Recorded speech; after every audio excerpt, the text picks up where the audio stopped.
Hello everyone, my name is Vivek Sharma and in this video we will be discussing about four major articles. पहले article में global health emergency के बारे में we will be discussing. Second article में we will be discussing about compensatory afforestation.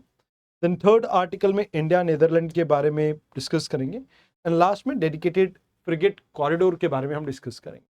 तो सबसे पहले अभी रिसेंटली इबोला को एक पब्लिक हेल्थ इमरजेंसी के तौर पे रिकॉग्नाइज किया आपकी वर्ल्ड हेल्थ ऑर्गेनाइजेशन ने.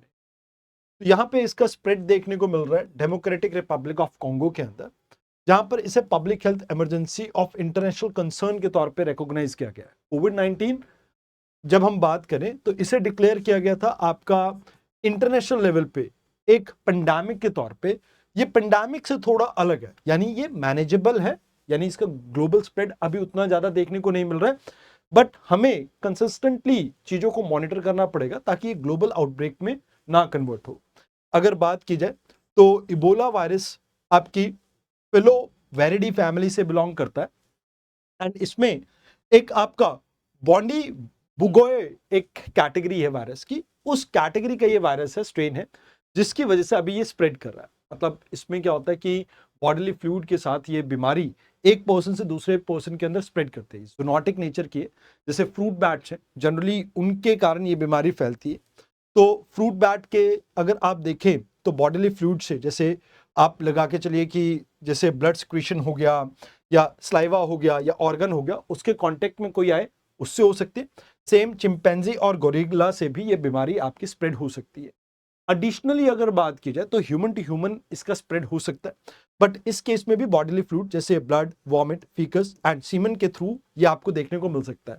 जैसे आपके स्किन में कोई भी ब्रोकन पार्ट है तो वहां से भी ये डायरेक्ट कांटेक्ट से भी फैल सकता है. मींस किसी भी तरह का बॉडीली फ्लूइड यहाँ पे डेंजरस हो सकता है, जिस वजह से अभी इसको वो आप ये कह सकते हो कि पब्लिक हेल्थ इमरजेंसी के तौर पे हम रिकॉग्नाइज कर रहे हैं. यानी अभी अगर हम बात करें तो ये एक एक्स्ट्रा ऑर्डिनरी इवेंट के तौर पे हम रिकॉग्नाइज कर रहे हैं और जिसे आप इंटरनेशनल हेल्थ रेगुलेशन 2005 के अंडर डिक्लेयर करते हो एंड इसे 196 कंट्री फॉलो करती है. अभी अगर बात की जाए तो डोमेस्टिक जो एरिया है, जो आपके डेमोक्रेटिक रिपब्लिक ऑफ कॉन्गो, इसी में ज्यादातर इसके स्प्रेड देखने को मिल रहा है. बट फर्टिलिटी रेट इसमें काफी हाई है, 88% के आसपास आपको देखने को मिलता है. हाँ, यहाँ पर आसपास के इलाकों में फैलने के चांसेस इसके बढ़ सकते हैं, जैसे युगांडा, रवांडा एंड बाकी एरियाज में भी. एंड कहीं ना कहीं ये जो एरियाज हैं कहीं ना कहीं रिसोर्स कंस्ट्रेंट है, क्योंकि हेल्थ केयर इतना अच्छा यहाँ पे डेवलप नहीं हो रखा है, तो इस वजह से ये बीमारी ज्यादा सीरियस हो जाती है. अब इसे पब्लिक हेल्थ आपने इमरजेंसी डिक्लेयर कर दिया है तो फंड को यूटिलाइज करने में आपको हेल्प मिलेगी, जैसे एनजीओज, ग्लोबल बॉडीज यहाँ पे आपको फंड प्रोवाइड करेंगी and more over coordinated international response के थ्रू एंड आप कहीं ना कहीं प्रॉपर डिप्लॉयमेंट ऑफ टीम के थ्रू, डॉक्टर विदाउट बॉर्डर आपने शायद नाम सुना हो ऑर्गेनाइजेशन का, उनके डॉक्टर्स के थ्रू आप इस बीमारी को कंट्रोल कर पाएंगे. तो अभी क्या जरूरत है यहाँ पे, देखिए लोगों के अंदर अवेयरनेस लानी बहुत जरूरी है. तो यहाँ पे कम्युनिटी के अंदर अवेयरनेस डालिए. मोर ओवर आप अवॉइड कीजिए ब्लैंकेट ट्रैवल रिस्ट्रिक्शन के ऊपर. मतलब आप बिल्कुल आप इसको ऐसा ना कीजिए कि बिल्कुल ही आपने ट्रैवलिंग के ऊपर रिस्ट्रिक्शन लगा दियो, बट कहीं ना कहीं मॉनिटरिंग करनी पड़ेगी. तो यस, कुछ सॉर्ट ऑफ इंटरनेशनल बॉर्डर आपको ओपन रखना पड़ेगा ताकि एसेंशियल सर्विसेज आती रहे, बट ऐसा भी ना हो कि ये बाहर के देशों में फैले, उस चीज को भी आपको रोकना होगा. रिंग वैक्सीनेशन को आप यहाँ पे यूज कर सकते हैं, जहाँ पे आप कहीं ना कहीं जो टारगेट वैक्सीन है उसको आप प्रोवाइड करेंगे उन एरियाज में जहां पे ये बीमारी फैल रही है. अब जिस पर्सन को ये बीमारी है उसके साथ साथ उसके कांटेक्ट में जो आए हैं उन लोगों को भी वैक्सीनेट करने की यहाँ पे जरूरत है. आइए अब बात करते हैं अगले आर्टिकल की. देखिए भारत के अंदर एक कैंपा एक्ट है, compensatory afforestation act.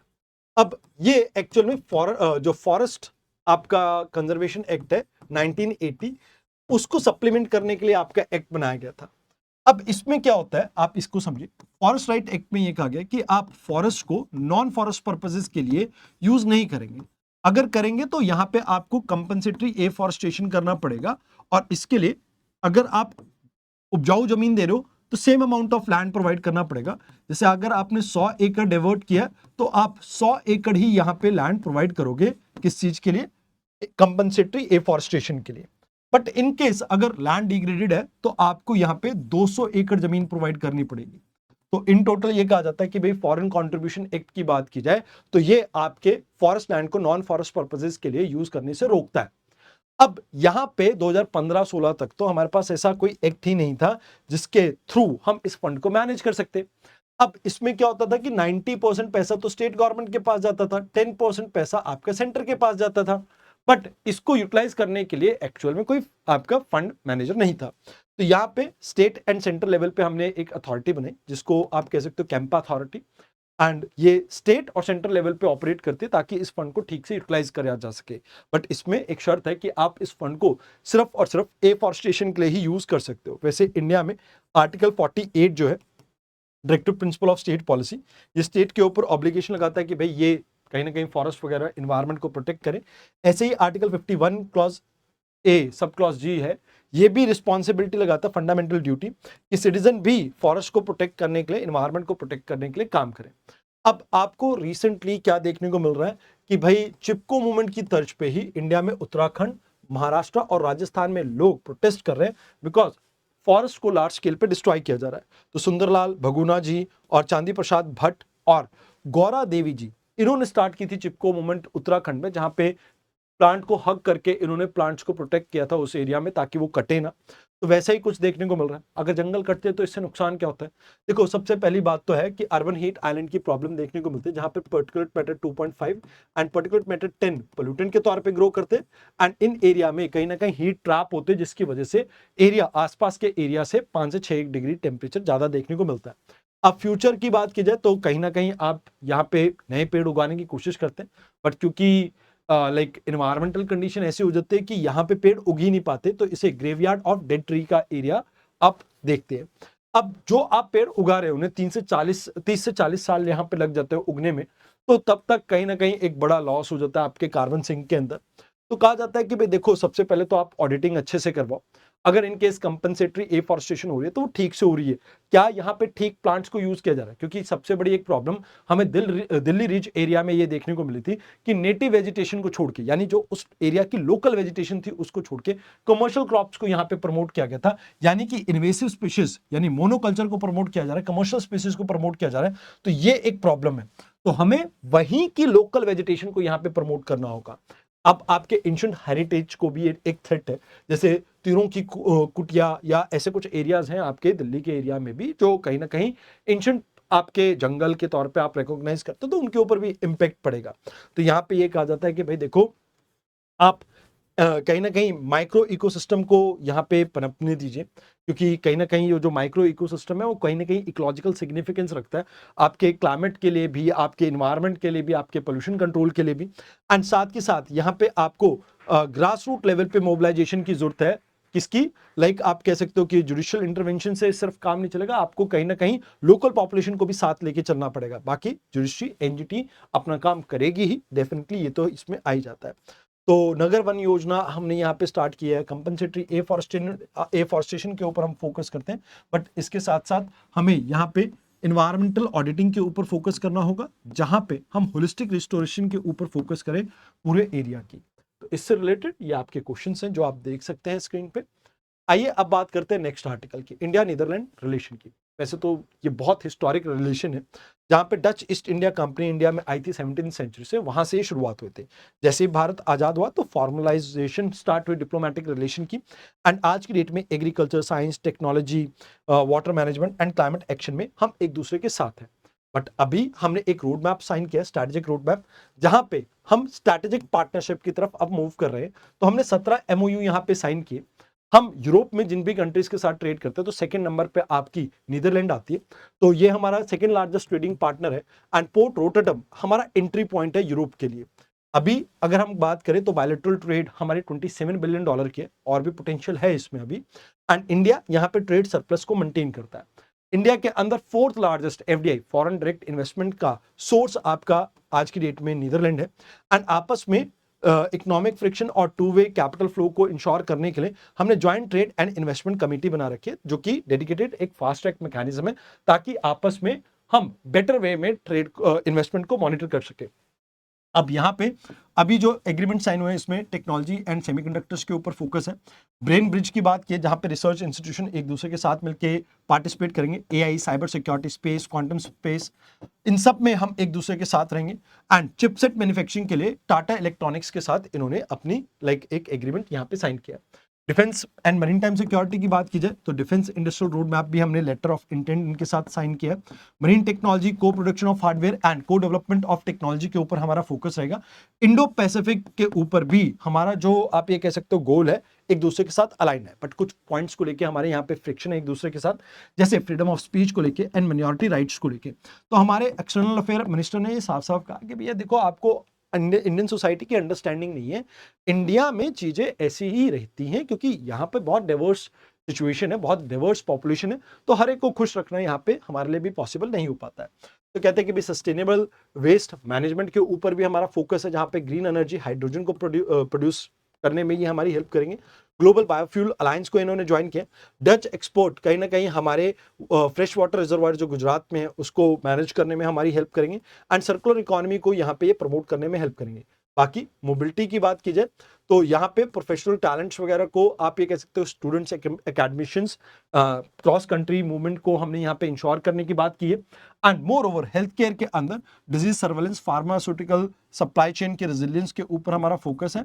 And cultural heritage में के लिए भी जो आपका आप ये कह सकते हो कि लोथल में लोकेटेड है, वहां पे भी हमने एक एमओयू साइन किया है जहां पर इसे रिस्टोर करने में ये हमारी हेल्प करेंगे। तो कहते हैं कि फास्ट ट्रैक करना पड़ेगा टेक्निकल ट्रांजिशन, जहां पे टाटा और एएसएलएम की बात की जाए तो इस पार्टनरशिप को रैपिडली ग्रो करना पड़ेगा ताकि हम बाकी अदर कंट्री के ऊपर अपनी जो डिपेंडेंसी है उसको रिड्यूस कर सके। टेक पॉलिसी की अगर बात करें, डिप्लोमेसी की जगह टेक पॉलिमेसी की अगर बात की जाए तो यहाँ पे डोमेस्टिक पॉलिटिक्स का इम्पैक्ट हमारे ऊपर नहीं पड़ना चाहिए, तो हमें एक इंस्टीट्यूशनलाइज मैकेनिज्म को बिल्ड करना चाहिए जो कि आने वाले समय के लिए हमारे लिए रोड मैप का काम करे। आइए अब बात करते हैं रेलवे की, जहां पे आने वाले समय में इंडिया का लॉजिस्टिक कॉस्ट डिक्रीज हो सकता है। तो इंडिया के डेडिकेटेड फ्रिगेट कॉरिडोर की बात की जाए तो इसे बिल्ड करे dedicated frigate corridor corporation of India, and ये एक पब्लिक सेक्टर अंडरटेकिंग है जो मिनिस्ट्री ऑफ रेलवे के अंडर आती है। इसको एम एंड ऑब्जेक्टिव ये दिया हुआ है कि भारत के अंदर फ्रिगेट की जो कॉस्ट है, लॉजिस्टिक की जो कॉस्ट है, वो 13 से 14% जीडीपी की आती है, और आने वाले समय में हम ये चाहते हैं कि ये 8 से 9% के आसपास आ जाए। अभी जो ट्रेन से हमारा सामान मूव करता है वो 25 किलोमीटर पर आवर की स्पीड से मूव करता है, तो हम ये चाहते हैं कि आने वाले समय में ये 60 से 70 किलोमीटर तक पहुंच जाए। एंड मोर ओवर यहाँ पे हम ये भी चाहते हैं कि भाई देखो, आज की डेट में जो हमारी रेलवेज हैं वो बहुत ज्यादा कंजस्टेड है, जिसकी वजह से कहीं ना कहीं जो फ्रिगेट है वो भी लेट हो जाता है और पैसेंजर ट्रेन भी लेट हो जाती है, तो हम इनको डिले को रोकना चाहते हैं। मोर ओवर इन्वायरमेंटल सस्टेनेबिलिटी के लिए भी काफी सही है, ज्यादातर लोड हमारा ट्रक से मूव करता है तो वो भी कम हो जाएगा। तो इसमें एक ईस्टर्न है और एक वेस्टर्न है। तो वेस्टर्न रेवाड़ी से लेके आपका वडोदरा से जवाहरलाल नेहरू पोर्ट तक जाता है, एंड यहां पर लुधियाना से स्टार्ट होके दुनकुनी जो आपका वेस्ट बंगाल में, वहां तक आपका ईस्टर्न कॉरिडोर जाता है। तो एक 1500 किलोमीटर का है, एक आपका ऐसे ही लगभग 1900 किलोमीटर का है। तो कहते हैं कि भाई यहाँ पे लॉजिस्टिक कॉस्ट के ऊपर सबसे बड़ा एक प्रॉब्लम हमें देखने को मिलता है, क्योंकि ज्यादातर रोड से जाता है, तो जिसकी वजह से कॉस्ट इंक्रीज कर जाती है। मोर ओवर आपके वेयर हाउस भी फ्रेगमेंटेड रहते हैं, अलग अलग कॉर्नर से जैसे ट्रक रन करते हैं, तो इस वजह से स्मॉल फ्रेगमेंटेड आपको वेयर हाउसेस के नेटवर्क देखने को मिलते हैं इंडिया में। एंड इसकी वजह से कई बार आप ये कह सकते हो कि भाई देखो, जो पैसेंजर है और आपके फ्रिगेट्स हैं इनको आपस में मिक्स करके चलाते हैं, तो ओवरऑल आपको क्या देखने को मिलता है कि भाई रेलवेज प्रॉफिटेबल नहीं रहती है। तो यहाँ पे अगर हम बात करें तो ईस्टर्न कॉरिडोर हमारा ऑलरेडी फुली कमीशन है, एंड अब वेस्टर्न भी स्टार्ट होने वाला है, तो कहीं ना कहीं इंडिया के लिए ये अच्छी खबर है, जिससे हमारे फ्रिगेट कॉरिडोर्स में काफी आप ये कह सकते हो एक्सपोर्ट के अंदर हमारे को काफी बेनिफिट मिलेगा। अब इसमें जो मेन चीज है जो आपको यहाँ पे याद रखनी है कि जैसे लेट्स से ये जो आपका ईस्टर्न कॉरिडोर है, इससे कोल एंड मिनरल्स को हम नदन पावर प्लांट तक पहुंचा पाए, जिससे हमारी एनर्जी डेफिशिएंट इस एरिया में हमने कम किया। मोर ओवर अगर हम यहाँ पे देखें तो आने वाले समय में महाराष्ट्र और गुजरात के पोर्ट्स की एफिशिएंसी और ज्यादा इंक्रीज हो जाएगी, जैसे ही ये भी आपका फ्रिगेट कॉरिडोर ओपन हो जाएगा।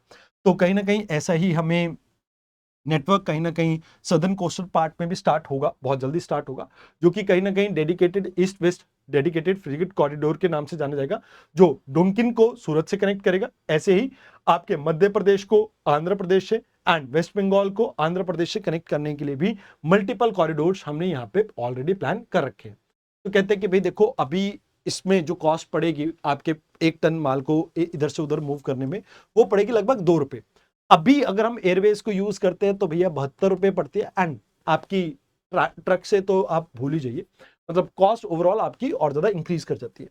अब इसमें हब एंड स्पोक मॉडल को हम यूज करेंगे कि भाई हैवी कार्गो जो है वो ट्रेवल करेगा अप्रोक्सीमेटली 100 किलोमीटर की स्पीड पे, एंड एक बार वो आ गया फिर उसके बाद अलग अलग जगह पे जहां पर भी आपको सामान भेजना है तो वहां से आपका सामान आगे मूव करेगा। जैसे फॉर एग्जांपल लुधियाना पहुंचा, लुधियाना से आसपास के इलाकों में आपने कनेक्ट कर दिया, वो ट्रक्स के थ्रू हो जाएगा। देन यहाँ पे इंडस्ट्रियल रियल एस्टेट को हम बिल्ड करना चाहते हैं, जहां पे आप ये मान के चलो स्ट्रक्चरल शिफ्ट हम ये करना चाह रहे हैं कि लॉजिस्टिक इंफ्रास्ट्रक्चर में ग्रोथ हो, वेयर हाउसिंग में ग्रोथ हो, ताकि इंडिया के अंदर एक डेडिकेटेड ऐसे कॉरिडोर्स के थ्रू हम डेवलपमेंट को हर कॉर्नर तक पहुंचा सके।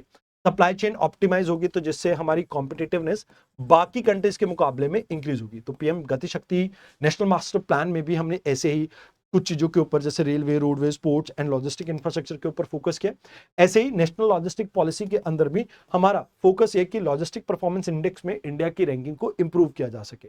अब कहा जा रहा है कि भाई लास्ट माइल कनेक्टिविटी के ऊपर आपको फोकस करना होगा, जो कि एक्सप्रेसवेज और हाईवेज के थ्रू हम यहाँ पे फोकस कर ही रहे। तो साथ के साथ मल्टी मोड लॉजिस्टिक के ऊपर हमें फोकस करना होगा। जस्ट एक टाइप की रेलवे के ऊपर आप फोकस नहीं कर सकते, आपको यहाँ पे बाकी एरियाज के ऊपर रेलवे, रोड्स, पोर्ट्स, आपका इनलैंड वाटरवे, इन सब के ऊपर भी फोकस करना होगा। साथ के साथ डिजिटल इंटीग्रेशन के ऊपर आप फोकस कीजिए, जिससे आपको बेनिफिट मिलेगा। तो these are the questions that you have to write down in your notes. चलो आज के लिए इतना ही, धन्यवाद।